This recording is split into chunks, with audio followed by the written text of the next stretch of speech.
Hello दोस्तों, कैसे हैं आप सभी। उम्मीद करता हूं आप सभी बहुत ही अच्छे होंगे। तो आज का ये वीडियो क्लास 12 के स्टूडेंटों के लिए बहुत ही इंपॉर्टेंट होने वाला है, क्योंकि आज के इस वीडियो में हम मोस्ट इम्पॉर्टेंट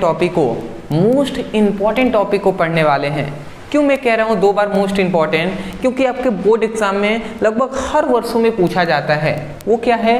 परासरण दाब। तो परासरण दाब क्या होता है, आज के इस वीडियो में हम यही जानने वाले हैं। तो बिना देरी किए हम स्टार्ट करते हैं और समझते हैं परासरण दाब क्या है। देखिए, 2 बातें मैं आपसे कहना चाहूँगा। सबसे पहली बात, परासरण दाब आपको समझाऊंगा, इसी वीडियो में याद कराऊंगा, ये मैं आपको विश्वास दिलाता हूँ, क्योंकि मैं समझाऊंगा और समझा कर याद कराऊंगा। रटवाने का प्रयास मैं नहीं करता, मैं समझा कर याद कराता हूँ। इसीलिए मुझसे आज इतने स्टूडेंट जुड़े हुए हैं और आगे भी जुड़ रहे हैं स्टूडेंट, और मुझे पूरा विश्वास है कि आपका सपोर्ट और प्यार ऐसे ही बनाए रखेंगे आप। ठीक है, तो अब देखिए, सबसे पहली बात, हम बिलियन पहला चैप्टर पढ़ रहे हैं क्लास 12 का, और इस चैप्टर का ये वीडियो नंबर 5 है। इससे पहले के 4 वीडियो इस चैप्टर के हमने पढ़ा दिया है, 4 टॉपिक पढ़ा दिया है। डिस्क्रिप्शन बॉक्स में लिंक है केमिस्ट्री का, उस पर क्लिक करके आप पढ़ाई कर सकते हैं। ठीक है, फिलहाल हम आगे बढ़ते हैं, इसको हम समझते हैं। देखिए, परासरण दाब किसे कहते हैं? परासरण दाब समझना है तो फिगर समझना होगा। तो फिगर पर हम ज़्यादा फोकस करते हैं और समझने का प्रयास करते हैं। सपोज डैट ये क्या है? ये एक बर्तन है। मैं थोड़ा सा नीचे ही बना दे रहा हूँ।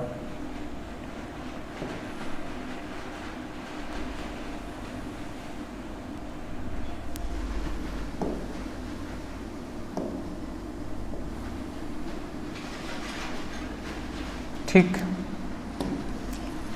अब समझिएगा। ये सपोज डेट ये एक क्या है? ये एक बर्तन है।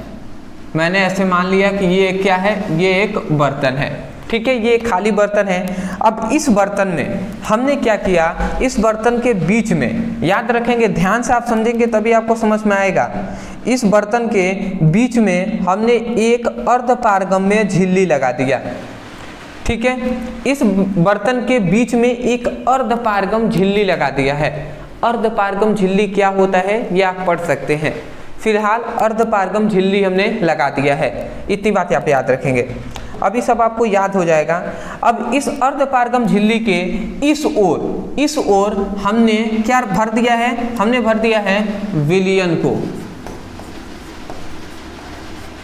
इधर हमने क्या भरा है? यहाँ तक विलयन भर दिया है।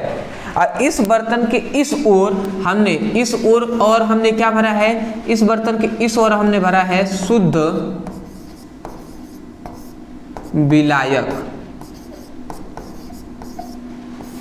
ठीक है, तो आपको क्या पता चला कि एक बर्तन हमने लिया है, इस बर्तन में के बीच में एक अर्धपारगम झिल्ली हमने लगा दिया है, और झिल्ली की इधर हमने विलयन को भर दिया है, और इधर वाले में हमने शुद्ध विलायक भर दिया है। अब मैं आपसे कहूं कि बताइए कि इसमें कौन सांद्र विलयन है, कौन तनु विलयन है? तो आप क्या कहेंगे? आप कहेंगे कि भैया जो विलयन है ना, ये सांद्र विलयन है, और ये विलायक है, ये तनु विलयन है। क्यों? क्योंकि देखिए, इसमें तो केवल शुद्ध विलायक है, परंतु विलयन कैसे बनता है? विलयन तभी बनता है, इसमें हमने विलयन भरा है, तो विलयन का मतलब क्या है कि विलायक प्लस विलेय, ये दोनों चीजें होंगी।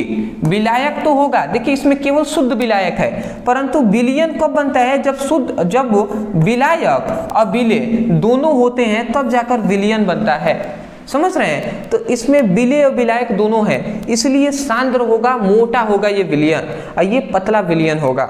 समझ में आ गया इतनी बात? तो देखिए क्या होता है, होता ये है कि जैसे ही ये इधर विलयन है, इधर शुद्ध विलायक है, तो इसको हम क्या करते हैं? जैसे इसको हम ताप देते हैं और इसको हम गर्म करते हैं। तो जब हम गर्म करते हैं ना, तो क्या होता है कि जो कण होते हैं, इसके कण हैं, ये बहुत ही पास होते हैं।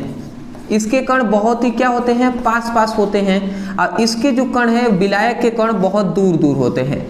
तो ये बताइए, इसको जब हम गर्म करेंगे, ठीक है, इसके तो बहुत ही पास होते हैं, तो ये बताइए, जब हम इसको गर्म करेंगे तो इसके कण पास पास हैं, तो ये धीरे से टक्कर मारेंगे, गति धीरे धीरे करेंगे, परंतु इसके दूर दूर हैं, ठीक है, तो इसके कण तेजी से गति करेंगे। जैसे आपको भीड़ में दौड़ने को कह दिया जाए, भीड़ में दौड़ने को कह दिया जाए तो आप तेजी से दौड़ पाएंगे? नहीं दौड़ पाएंगे। और जहाँ पे ग्राउंड हो, खाली जगह हो, उसमें आप तेजी से दौड़ पाएंगे। तो उसी प्रकार यहाँ पे ज़्यादा अणु है, ज़्यादा भीड़ है, तो ये तेजी से गति नहीं कर पाते हैं, परंतु इनके कण गति कर पाते हैं। तो जब गति करते हैं ना, तो ये क्या होता है, शुद्ध विलायक के जो कण है ना, जो शुद्ध विलायक के कण हैं वो क्या होते हैं, शुद्ध विलायक के कण, शुद्ध विलायक के कण विलयन की ओर क्या होते हैं, आने लगते हैं। शुद्ध विलायक के कण इधर विलयन की ओर क्या होता है, आने लगते हैं। तो जब शुद्ध विलायक के कण विलयन की ओर आने लगते हैं तो इस घटना को ही हम क्या कहते हैं, हम कहते हैं परासरण। इस घटना को हम क्या कहते हैं, परासरण कहते हैं। बात समझ में आ गया?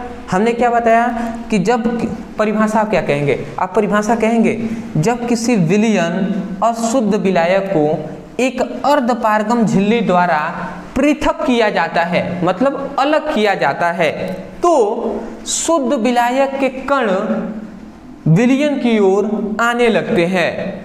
तो इस संपूर्ण घटना को परासरण कहते हैं।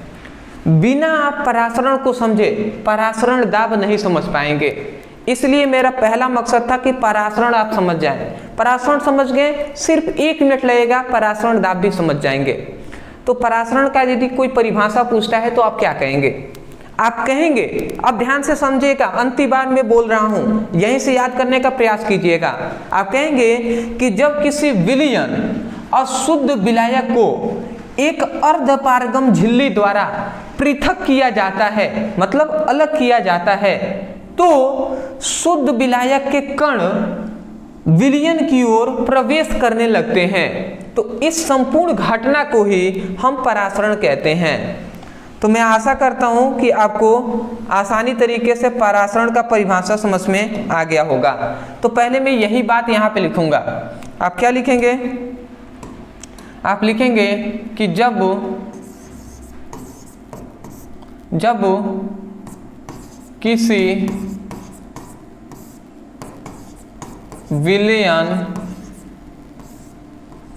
किसी विलयन तथा शुद्ध विलायक को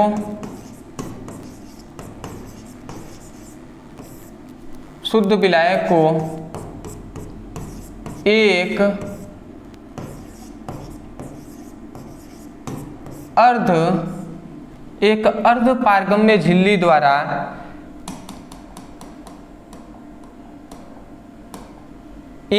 यहां पे मैं लिख देता हूं, एक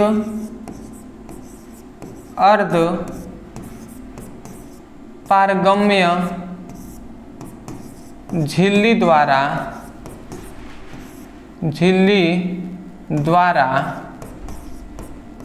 पृथक किया जाता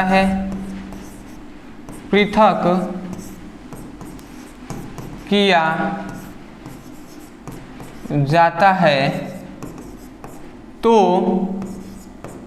ठीक है। क्या हमने अभी तक बताया है कि जब किसी विलयन और शुद्ध विलायक को एक अर्धपारगम झिल्ली द्वारा पृथक किया जाता है, मतलब अलग किया जाता है, तो शुद्ध विलायक के कण विलयन की ओर प्रवेश करने लगते हैं। तो शुद्ध विलायक के कण विलयन की ओर गति करने लगते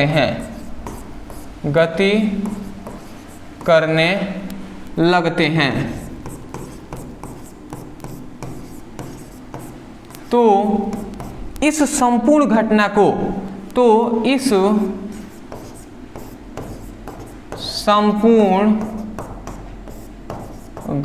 को घटना को क्या कहते हैं? परासरण कहते हैं। ठीक है, तो मैं आशा करता हूं कि सबसे पहली बात कि जो ये परासरण है ये आपको अच्छे तरीके से समझ में आ गया होगा। अब देखिए इतनी बात समझ गए तो परासरण दाब क्या समझते हैं। देखिए इतनी बात समझ गए ना कि शुद्ध विलायक के जो कण है वो विलयन की ओर आने लगते हैं, तो ये संपूर्ण घटना परासरण कहलाता है। अब क्या करना है हमें इस घटना को रोकना है। जो शुद्ध विलायक के कण है ये जो विलयन की ओर आ रहे हैं इसे हमें रोकना है। तो रोकने के लिए हम क्या करेंगे, रोकने के लिए हम ये करेंगे कि ये जो विलयन है ना, इस विलयन के ऊपर हम एक पिस्टन लगा देंगे। इस विलयन के ऊपर हम क्या लगा देंगे, एक पिस्टन इस प्रकार लगा देंगे। अब पिस्टन से हम क्या करेंगे, दाब को आरोपित करेंगे। पिस्टन से हम क्या करेंगे, इस पर दाब लगाएंगे। पिस्टन मतलब समझते हैं क्या है, जैसे पंप हम भरा जाता है, पंप साइकिल में हवा भरते हैं तो पंप द्वारा इस तरीके से करते हैं, तो उसी प्रकार उसी को पंप को ही पिस्टन हम कह रहे हैं। तो ऊपर हमने यहाँ पे क्या लगा दिया है, पिस्टन लगा दिया है, और इसी पिस्टन के द्वारा हम दाब इस पर लगाते हैं। तो जैसे हम इस पर क्या करेंगे, दाब लगाएंगे, जैसे हम इस पर दाब लगाएंगे तो इसके जो कण होंगे वो तेजी से गति करेंगे, और फिर से ये जो कण हैं जो इधर आ रहे हैं उनको टक्कर मारेंगे, और टक्कर मारेंगे तो ये कण फिर से वापस लौट जाएंगे जो इधर आए हुए थे। समझ आ रहा है। तो इसका मतलब क्या हुआ कि शुद्ध विलायक के कण जो विलयन की ओर आ रहे हैं उसको रोकने के लिए विलयन पर जो हम दाब आरोपित करते हैं, जो हम दाब लगाते हैं, उस दाब को ही परासरण दाब कहते हैं। समझ में आ रहा है। आप थोड़ा सा माइंड को समझिएगा, कल्पना कीजिएगा, तभी समझ में आएगा कि ये वाले कण इधर आ रहे थे तो हमें इन वाले कण को इधर नहीं आने देना है। तो नहीं आने देने के लिए हम इस विलयन पर दाब लगा रहे हैं ऊपर से। तो जैसे ही हम दाब लगाएंगे तो ये कण नहीं आ पाएंगे इधर, क्योंकि इधर प्रेशर ज़्यादा हो जाएगा। ठीक है, तो प्रेशर ज़्यादा होने के कारण ये कण नहीं आ पाएंगे। मतलब सिंपल में कहें तो ये वाले कण इधर आ रहे थे तो परासरण की क्रिया हो रही थी। तो परासरण की क्रिया को रोकने के लिए जो हम विलयन पे जो दाब आरोपित करते हैं उस दाब को ही परासरण दाब कहते हैं। तो परासरण आपने समझ लिया है, तो हम लिखेंगे, तो अब परासरण कहते हैं तथा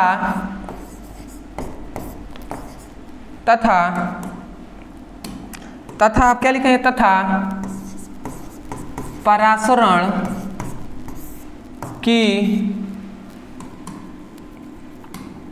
परासरण की क्रिया को रोकने के लिए परासरण की क्रिया को रोकने के लिए विलयन पर लगाया गया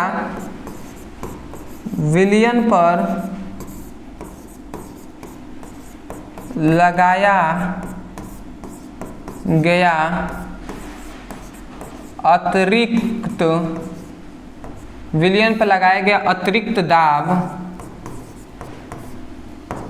परासरण दाब कहलाता है। परासरण दाब कहलाता है। तो मैं आशा करता हूं कि परासरण दाब आपको अच्छे तरीके से समझ में आ गया होगा। एक बार और आप अंत में सुन लीजिए। हमने टोटल बात यहाँ पे जो लिखा है वही बात यहाँ से बोल रहे हैं। हम कहेंगे कि जब किसी शुद्ध विलायक और विलयन को एक अर्धपारगम झिल्ली द्वारा पृथक किया जाता है तो शुद्ध विलायक के कण विलयन की ओर आने लगते हैं। तो इस संपूर्ण घटना को परासरण कहते हैं। तथा परासरण की क्रिया को रोकने के लिए विलयन पर लगाया गया अतिरिक्त दाब ही परासरण दाब कहलाता है। तो मैं अब आशा करता हूं कि आपको समझ में आ गया होगा। ये इतना परिभाषा आप लिख लेंगे और इस फिगर को आप जरूर बना लेंगे, याद रखेंगे। परिभाषा आप कहेंगे सर बहुत ही बड़ा है, तो मैं यही बात कहूँगा कि उस टाइम से मैं परिभाषा को समझाने का प्रयास कर रहा था, वो भी फिगर से याद कराने का प्रयास कर रहा था। तो यदि आपने अच्छे से समझा होगा, ध्यान से दिया होगा, तो आपको याद हो गया होगा परिभाषा। ठीक है, तो मैं आशा करता हूँ कि आपको याद हो गया होगा परिभाषा। मैं यही कहूँगा यदि आपको समझ में आया है तब जाकर आप वीडियो को लाइक कीजिएगा। चैनल पे नए होंगे और ऐसे ही वीडियो आप सभी टॉपिक पढ़ना चाहते हैं तब जाकर सब्सक्राइब कर दीजिएगा, क्योंकि आगे भी जो हम कंटेंट आपको प्रोवाइड करेंगे नोटिफिकेशन आपको मिलता जाएगा। अगर आप चैप्टर वाइज सभी टॉपिक को पढ़ना चाहते हैं, डिस्क्रिप्शन बॉक्स में लिंक है, आप जाइए केमिस्ट्री के लिंक पे क्लिक करेंगे, चैप्टर वाइज आपको सभी इंपॉर्टेंट टॉपिक मिल जाएंगे, तो वहाँ से पढ़ाई कर सकते हैं। तो मिलते हैं एक नए टॉपिक के साथ, तब तक के लिए धन्यवाद।